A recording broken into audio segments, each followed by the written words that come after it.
ಇವತ್ತಿನಿಂದ ವಿಧಾನಮಂಡಲದ ಅಧಿವೇಶನ ಆರಂಭ ಆಗ್ತಾ ಇದೆ. ಹೀಗಾಗಿ ಆಡಳಿತ ಪಕ್ಷವನ್ನ ಕಟ್ಟಿ ಹಾಕೋದಕ್ಕೆ ಎಲ್ಲಾ ರೀತಿಯ ತಯಾರಿಯನ್ನ ಮಾಡಿಕೊಂಡಂತಹ ಬಿಜೆಪಿ ಮತ್ತು ಜೆಡಿಎಸ್ನ ನಾಯಕರು ಇವತ್ತು ಗಾಂಧಿ ಪ್ರತಿಮೆಯ ಮುಂಭಾಗದಲ್ಲಿ ಪ್ರತಿಭಟನೆಯನ್ನ ಮಾಡಿದ್ದಾರೆ. ಈ ಸರ್ಕಾರದ ವೈಫಲ್ಯ, ರಸಗೊಬ್ಬರಗಳ ಕೊರತೆ, ಹತ್ತಾರು ವಿಚಾರಗಳಿದಾವೆ. ಇದೆಲ್ಲದರ ವಿಚಾರವಾಗಿ ಪ್ರತಿಭಟನೆಯನ್ನು ಮಾಡಿದ್ದಾರೆ. ಹೇಗೆ ಕಟ್ಟಿ ಹಾಕಬಹುದು ಅನ್ನೋದ್ರ ಬಗ್ಗೆ ಒಂದಿಷ್ಟು ತಯಾರಿಯನ್ನು ಮಾಡಿದ್ದಾರೆ. ರಾಜ್ಯ ಸರ್ಕಾರದ ವಿರುದ್ಧ ದೋಸ್ತಿ ಶಾಸಕರ ಪ್ರೊಟೆಸ್ಟ್, ವಿಧಾನಸೌಧದ ಗಾಂಧಿ ಪ್ರತಿಮೆಯ ಎದುರು ಪ್ರತಿಭಟನೆ. ಸರ್ಕಾರ ಸಾಲು ಸಾಲು ವೈಫಲ್ಯವನ್ನ ಮಾಡಿದೆ. ಇದನ್ನ ಮುಂದಿಟ್ಟುಕೊಂಡು ಪ್ರತಿಭಟನೆ. ಬಿಜೆಪಿಯ ವಿಪಕ್ಷ ನಾಯಕ ಆರ್ ಅಶೋಕ್ ಕೂಡ ಅಲ್ಲಿ ಇದ್ರು, ವಿಜಯೇಂದ್ರ ಇದ್ರು, ಸೇರಿದಂತೆ ಜೆಡಿಎಸ್ನ ನಾಯಕರು ಕೂಡ ಇದ್ರು. ಬಹುತೇಕ ಜನ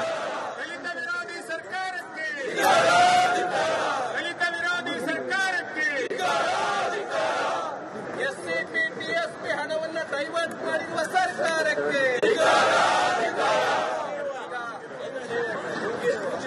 ಈಗ ಇವತ್ತಿನಿಂದ ಏನು ಇವತ್ತು ಆರ್ಸಿಬಿ ಕಪ್ಪನ್ನು ಗೆದ್ದಂತ ಸಂದರ್ಭದಲ್ಲಿ ಆರ್ಸಿಬಿದ ಈ ಕ್ರೆಡಿಟ್ ಅನ್ನ ಸರ್ಕಾರ ತೆಗೆದುಕೊಳ್ಬೇಕಂತೇಳಿ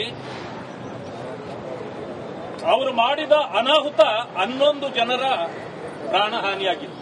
ಇದಕ್ಕೆ ಕಾರಣ ಯಾರು ಅಂತಂದ್ರೆ, ಕಪ್ಪು ಗೆದ್ದಿದ್ದು ಆರ್ಸಿಬಿ, ಕಪ್ಪು ಆರ್ಸಿಬಿದಾದ್ರೆ ತಪ್ಪು ಸರ್ಕಾರದ. ಆದ್ರೆ ಮೊದಲ ದಿನ ಹೇಳುವಾಗ ಪೊಲೀಸ್ನವರು ಇದರಲ್ಲಿ ಏನು ಇನ್ವಾಲ್ವ್ಮೆಂಟ್ ಇಲ್ಲ, ಅವರು ಸರಿಯಾಗಿ ನಡ್ಕೊಂಡಿದ್ದಾರೆ ಅಂತ. ಎರಡನೇ ದಿವಸ ತಪ್ಪು ಸರ್ಕಾರದ್ದು ಅಂತ ಗೊತ್ತಾಗಿದ ತಕ್ಷಣ ಆ ತಪ್ಪನ್ನ ಬೇರೆಯವರ ಮೇಲೆ ಹಾಕಬೇಕು ಅನ್ನೋ ಕಾರಣಕ್ಕೆ 5 ಆಫೀಸರ್ಗಳನ್ನ ಸಸ್ಪೆಂಡ್ ಮಾಡಿದ್ರು. ಪೊಲೀಸ್ನವರು ಮೊದಲೇ ಬರೆದಿದ್ರು ಪತ್ರಗಳು, ಸರ್ಕಾರ ನಾವ ಹೇಳ್ದಷ್ಟು ಮಾಡ್ರಿ ಅಂತೇಳಿ ಬಾಯಿ ಮುಚ್ಚಿಸಿ ಮಾಡಿದ್ರು. ಅದಕ್ಕೆ ತಪ್ಪು ಮಾಡಿದ್ದು ಸರ್ಕಾರ. ಆದ್ರೆ ಈಗ ಬೇರೆಯವರ ಮೇಲೆ ಹಾಕಿ ತಪ್ಪಿಸಿಕೊಳ್ಳುವ ಕೆಲಸ ಮಾಡ್ತಿತ್ತು. ಇದನ್ನ ಇವತ್ತು ತೀಕ್ಷ್ಣವಾಗಿ ನಾವು ತೆಗೆದುಕೊಂಡಿದ್ದೇವೆ. ಆ ಕಾರಣಕ್ಕೆ ಇವತ್ತು ಸರ್ಕಾರ ಇದಕ್ಕೆ ಉತ್ತರ ಕೊಡಬೇಕು. ಆ 11 ಜನ ಸಾವಿಗೆ ನ್ಯಾಯ ಕೊಡಬೇಕು. ಆರ್ಸಿಬಿದ ವಿಧಾನ ಪರಿಷತ್ ಸದಸ್ಯರು ನಾವೆಲ್ಲರೂ ಕೂಡ ಪ್ರತಿಭಟನೆ ಮಾಡ್ತಾ ಇದ್ದೇವೆ ಅಧಿವೇಶನದ ಮೊದಲನೇ ದಿನದಂದು. ಕಾರಣ ಏನಪ್ಪಾ ಅಂತ ಹೇಳಿದ್ರೆ, ಕರ್ನಾಟಕ ರಾಜ್ಯದಲ್ಲಿ ಇವತ್ತು ಈ ಸರ್ಕಾರ, ರಾಜ್ಯ ಸರ್ಕಾರ ಇದೊಂದು ಬೇಜವಾಬ್ದಾರಿ ಸರ್ಕಾರ. ಬೇಜವಾಬ್ದಾರಿತನದಿಂದ ಸರ್ಕಾರ, ಮಾನ್ಯ ಮುಖ್ಯಮಂತ್ರಿಗಳು, ಉಪಮುಖ್ಯಮಂತ್ರಿಗಳು, ಮಂತ್ರಿಮಂಡಲ ನಡೆದುಕೊಳ್ತಾ ಇದೆ.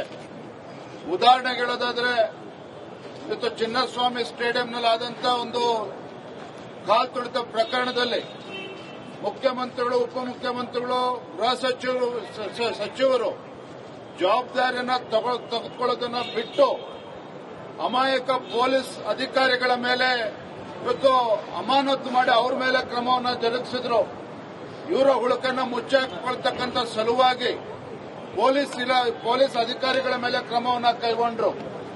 ಮತ್ತೊಂದು ಕಡೆ ರಾಜ್ಯದಲ್ಲಿ ಇವತ್ತು ರೈತರು ರಸಗೊಬ್ಬರದ ಕೊರತೆಯಿಂದ ಬೀದಿಗಿಳಿದು ಹೋರಾಟ ಮಾಡ್ತಾ ಇದ್ದಾರೆ.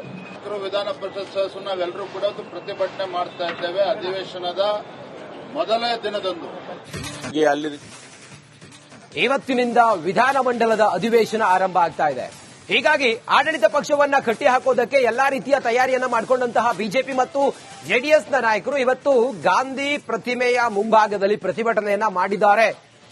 ಈ ಸರ್ಕಾರದ ವೈಫಲ್ಯ, ರಸಗೊಬ್ಬರಗಳ ಕೊರತೆ, ಹತ್ತಾರು ವಿಚಾರಗಳಿದಾವೆ. ಇದೆಲ್ಲದರ ವಿಚಾರವಾಗಿ ಪ್ರತಿಭಟನೆಯನ್ನು ಮಾಡಿದ್ದಾರೆ. ಹೇಗೆ ಕಟ್ಟಿ ಹಾಕಬಹುದು ಅನ್ನೋದ್ರ ಬಗ್ಗೆ ಒಂದಿಷ್ಟು ತಯಾರಿಯನ್ನು ಮಾಡಿದ್ದಾರೆ. ರಾಜ್ಯ ಸರ್ಕಾರದ ವಿರುದ್ಧ ದೋಸ್ತಿ ಶಾಸಕರ ಪ್ರೊಟೆಸ್ಟ್, ವಿಧಾನಸೌಧದ ಗಾಂಧಿ ಪ್ರತಿಮೆಯ ಎದುರು ಪ್ರತಿಭಟನೆ. ಸರ್ಕಾರ ಸಾಲು ಸಾಲು ವೈಫಲ್ಯವನ್ನ ಮಾಡಿದೆ. ಇದನ್ನ ಮುಂದಿಟ್ಟುಕೊಂಡು ಪ್ರತಿಭಟನೆ. ಬಿಜೆಪಿಯ ವಿಪಕ್ಷ ನಾಯಕ ಆರ್ ಅಶೋಕ್ ಕೂಡ ಅಲ್ಲಿ ಇದ್ರು, ವಿಜಯೇಂದ್ರ ಇದ್ರು, ಸೇರಿದಂತೆ ಜೆಡಿಎಸ್ನ ನಾಯಕರು ಕೂಡ ಇದ್ರು. ಬಹುತೇಕ ಜನ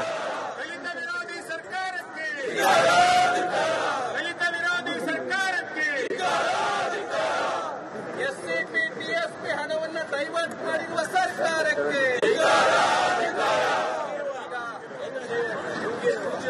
ಈಗ ಇವತ್ತಿನಿಂದ ಏನು ಇವತ್ತು ಆರ್ಸಿಬಿ ಕಪ್ಪನ್ನು ಗೆದ್ದಂತ ಸಂದರ್ಭದಲ್ಲಿ RCBದ ಈ ಕ್ರೆಡಿಟ್ ಅನ್ನ ಸರ್ಕಾರ ತೆಗೆದುಕೊಳ್ಬೇಕಂತೇಳಿ ಅವರು ಮಾಡಿದ ಅನಾಹುತ 11 ಜನರ ಪ್ರಾಣಹಾನಿಯಾಗಿದೆ. ಇದಕ್ಕೆ ಕಾರಣ ಯಾರು ಅಂತಂದ್ರೆ ಕಪ್ಪು ಗೆದ್ದಿದ್ದು RCB. ಕಪ್ಪು RCBದಾದ್ರೆ ತಪ್ಪು ಸರ್ಕಾರದ. ಆದ್ರೆ ಮೊದಲ ದಿನ ಹೇಳುವಾಗ ಪೊಲೀಸ್ನವರು ಇದರಲ್ಲಿ ಏನು ಇನ್ವಾಲ್ವ್ಮೆಂಟ್ ಇಲ್ಲ, ಅವರು ಸರಿಯಾಗಿ ನಡ್ಕೊಂಡಿದ್ದಾರೆ ಅಂತ. ಎರಡನೇ ದಿವಸ ತಪ್ಪು ಸರ್ಕಾರದ್ದು ಅಂತ ಗೊತ್ತಾಗಿದ್ದ ತಕ್ಷಣ ಆ ತಪ್ಪನ್ನ ಬೇರೆಯವರ ಮೇಲೆ ಹಾಕಬೇಕು ಅನ್ನೋ ಕಾರಣಕ್ಕೆ 5 ಆಫೀಸರ್ಗಳನ್ನ ಸಸ್ಪೆಂಡ್ ಮಾಡಿದ್ರು. ಪೊಲೀಸ್ನವರು ಮೊದಲೇ ಬರ್ತಿದ್ರು ಪತ್ರಗಳು, ಸರ್ಕಾರ ನಾವ ಹೇಳ್ದಷ್ಟು ಮಾಡ್ರಿ ಅಂತೇಳಿ ಬಾಯಿ ಮುಚ್ಚಿಸಿ ಮಾಡಿದ್ರು. ಅದಕ್ಕೆ ತಪ್ಪು ಮಾಡಿದ್ದು ಸರ್ಕಾರ. ಆದ್ರೆ ಈಗ ಬೇರೆಯವರ ಮೇಲೆ ಹಾಕಿ ತಪ್ಪಿಸಿಕೊಳ್ಳುವ ಕೆಲಸ ಮಾಡ್ತಿತ್ತು. ಇದನ್ನ ಇವತ್ತು ತೀಕ್ಷ್ಣವಾಗಿ ನಾವು ತೆಗೆದುಕೊಂಡಿದ್ದೇವೆ. ಆ ಕಾರಣಕ್ಕೆ ಇವತ್ತು ಸರ್ಕಾರ ಇದಕ್ಕೆ ಉತ್ತರ ಕೊಡಬೇಕು. ಆ 11 ಜನ ಸಾವಿಗೆ ನ್ಯಾಯ ಕೊಡಬೇಕು. RCBದ ವಿಧಾನ ಪರಿಷತ್ ಸದಸ್ಯರು ನಾವೆಲ್ಲರೂ ಕೂಡ ಪ್ರತಿಭಟನೆ ಮಾಡ್ತಾ ಇದ್ದೇವೆ ಅಧಿವೇಶನದ ಮೊದಲನೇ ದಿನದಂದು. ಕಾರಣ ಏನಪ್ಪಾ ಅಂತ ಹೇಳಿದ್ರೆ, ಕರ್ನಾಟಕ ರಾಜ್ಯದಲ್ಲಿ ಇವತ್ತು ಈ ಸರ್ಕಾರ, ರಾಜ್ಯ ಸರ್ಕಾರ ಇದೊಂದು ಬೇಜವಾಬ್ದಾರಿ ಸರ್ಕಾರ. ಬೇಜವಾಬ್ದಾರಿತನದಿಂದ ಸರ್ಕಾರ, ಮಾನ್ಯ ಮುಖ್ಯಮಂತ್ರಿಗಳು, ಉಪಮುಖ್ಯಮಂತ್ರಿಗಳು, ಮಂತ್ರಿಮಂಡಲ ನಡೆದುಕೊಳ್ತಾ ಇದೆ. ಉದಾಹರಣೆಗೆ ಹೇಳೋದಾದ್ರೆ, ಇವತ್ತು ಚಿನ್ನಸ್ವಾಮಿ ಸ್ಟೇಡಿಯಂನಲ್ಲಿ ಆದಂತಹ ಒಂದು ಕಾಲ್ ತುಳಿತ ಪ್ರಕರಣದಲ್ಲಿ ಮುಖ್ಯಮಂತ್ರಿಗಳು, ಉಪಮುಖ್ಯಮಂತ್ರಿಗಳು, ಗೃಹ ಸಚಿವರು ಜವಾಬ್ದಾರಿಯನ್ನು ತೆಗೆದುಕೊಳ್ಳೋದನ್ನ ಬಿಟ್ಟು ಅಮಾಯಕ ಪೊಲೀಸ್ ಅಧಿಕಾರಿಗಳ ಮೇಲೆ ಇವತ್ತು ಅಮಾನತು ಮಾಡಿ ಅವ್ರ ಮೇಲೆ ಕ್ರಮವನ್ನು ಜರುಗಿಸಿದ್ರು.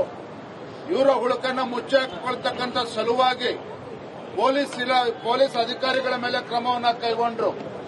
ಮತ್ತೊಂದು ಕಡೆ ರಾಜ್ಯದಲ್ಲಿ ಇವತ್ತು ರೈತರು ರಸಗೊಬ್ಬರದ ಕೊರತೆಯಿಂದ ಬೀದಿಗಿಳಿದು ಹೋರಾಟ ಮಾಡ್ತಾ ಇದ್ದಾರೆ. ವಿಧಾನ ಪರಿಷತ್ ಸದಸ್ಯರು ನಾವೆಲ್ಲರೂ ಕೂಡ ಪ್ರತಿಭಟನೆ ಮಾಡ್ತಾ ಇದ್ದೇವೆ ಅಧಿವೇಶನದ ಮೊದಲನೇ ದಿನದಂದು. ಬಿಟ್ಟು ಅಮಾಯಕ ಪೊಲೀಸ್ ಅಧಿಕಾರಿಗಳ ಮೇಲೆ ಇವತ್ತು ಅಮಾನತು ಮಾಡಿ ಅವ್ರ ಮೇಲೆ ಕ್ರಮವನ್ನು ಜರುಗಿಸಿದ್ರು. ಇವರ ಹುಳುಕನ್ನು ಮುಚ್ಚಾಕೊಳ್ತಕ್ಕಂಥ ಸಲುವಾಗಿ ಪೊಲೀಸ್ ಅಧಿಕಾರಿಗಳ ಮೇಲೆ ಕ್ರಮವನ್ನು ಕೈಗೊಂಡ್ರು. ಮತ್ತೊಂದು ಕಡೆ ರಾಜ್ಯದಲ್ಲಿ ಇವತ್ತು ರೈತರು ರಸಗೊಬ್ಬರದ ಕೊರತೆಯಿಂದ ಬೀದಿಗಿಳಿದು ಹೋರಾಟ ಮಾಡ್ತಾ ಇದ್ದಾರೆ. ವಿಧಾನ ಪರಿಷತ್ ಸದಸ್ಯರು ನಾವೆಲ್ಲರೂ ಕೂಡ ಪ್ರತಿಭಟನೆ ಮಾಡ್ತಾ ಇದ್ದೇವೆ ಅಧಿವೇಶನದ ಮೊದಲನೇ ದಿನದಂದು.